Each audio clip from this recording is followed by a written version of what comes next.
संसद के बजट सत्र में पहले चरण के अंतिम दिन गुरुवार को पहले राज्यसभा और उसके बाद लोकसभा में वक्फ संशोधन बिल पर संयुक्त संसदीय समिति की रिपोर्ट पेश की गई।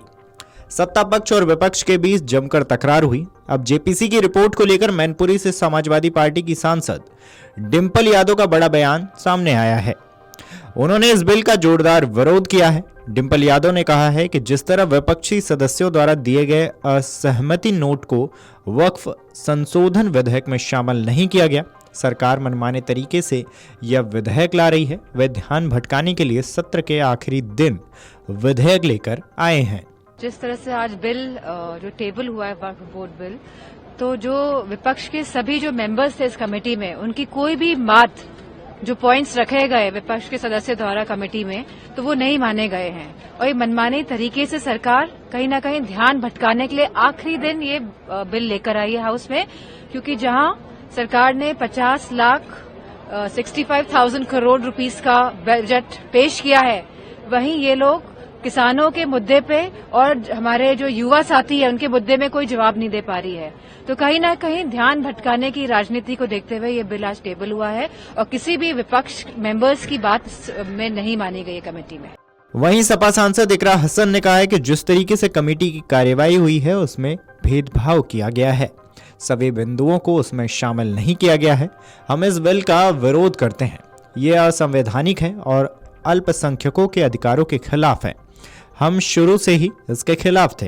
आज कमेटी रिपोर्ट ले हुई है और जो जानकारी हमें कमेटी के माध्यम से मिली है, तो जिस तरीके से सारी कार्रवाई कमेटी की हुई उसमें भी पार्शलिटी की गई, उसमें इंडिपेंडेंट तरीके से सारे जो भी इनपुट्स थे उनको इंक्लूड नहीं किया गया।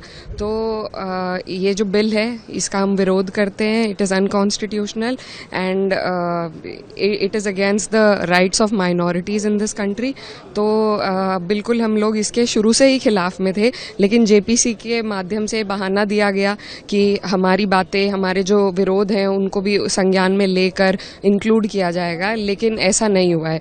कई डिसेंट नोट्स जो एमपीज के हैं, जो लोग जेपीसी में थे, उनको एडिट करके इसमें डाला गया है और जितनी भी उनको चिंता थी उनको ठीक तरीके से रिजॉल्व करके इंक्लूड नहीं किया गया है। So there was no point of the JPC. जिस वजह से जेपीसी बनाई गई थी वो वजह को पूरा नहीं करती है, तो जाहिर सी बात है हम लोग सभी लोग, पूरा विपक्ष इस अनकॉन्स्टिट्यूशनल बिल के विरोध में है। इसमें बहुत सी चीज़ें हैं जिस पर कई बार हम लोगों की भी डिस्कशन आपस में हो चुकी है और ये एक माइनॉरिटी बॉडी है। It is not for anybody else to intervene.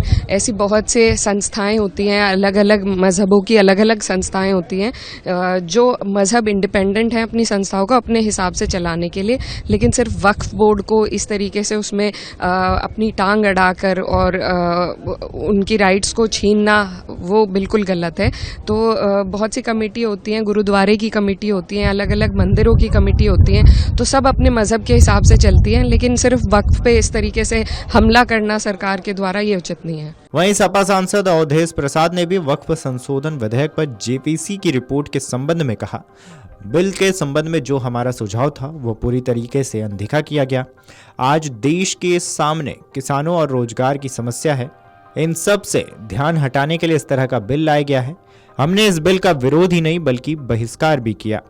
Bill के संबंध में जो हम लोगों की सुझाव था, विपक्ष का जो सुझाव था, उसको टोटली इग्नोर किया गया और टोटली इग्नोर किया गया। ये इसलिए किया गया है, बिल को पेश किया गया है कि आज देश के सामने तमाम समस्याएं हैं। आज हमारे किसान की समस्या है, हमारे करोड़ों नौजवानों के रोजगार और सरकारी नौकरी का सवाल है, चीन की ज़मीन जो हमारे देश की है, चीन ने उस पर सवाल है, देश के हमारे सेना के जवानों का सवाल है। इस पर से ध्यान हटाने के लिए इस तरह का बिल लाया गया है। इस बजट में जो बजट पेश हुआ है, इस बजट में किसानों के लिए, जो हमारे देश की आत्मा है, अन्नदाता है, उसके लिए कुछ नहीं है। हमारे देश के जो नौजवान हैं, देश की दौलत हैं, किसी देश की दौलत हीरा जवाहरात सोना चांदी नहीं हुआ करता।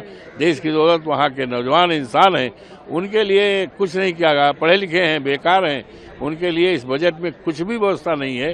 तो इसलिए इस बजट पर चर्चा न हो पावे, इस बजट की कमियों के बारे में लोगों की जानकारी न दी जाए, इसलिए इस बजट को आनन फानन में लाया गया है, जिसका हम लोगों ने विरोध ही नहीं किया, बहिष्कार किया है और इसका विरोध करते रहेंगे। किसी भी कीमत पर इस बिल को पास नहीं होने देंगे। दरअसल संसद के बजट सत्र 2025 के पहले चरण का आज आखिरी कामकाजी दिन है। समिति की रिपोर्ट 30 जनवरी को लोकसभा अध्यक्ष ओम बिरला की सौंपी गई थी। जेपीसी की 655 पन्नों की इस रिपोर्ट को बहुमत से स्वीकार किया गया था।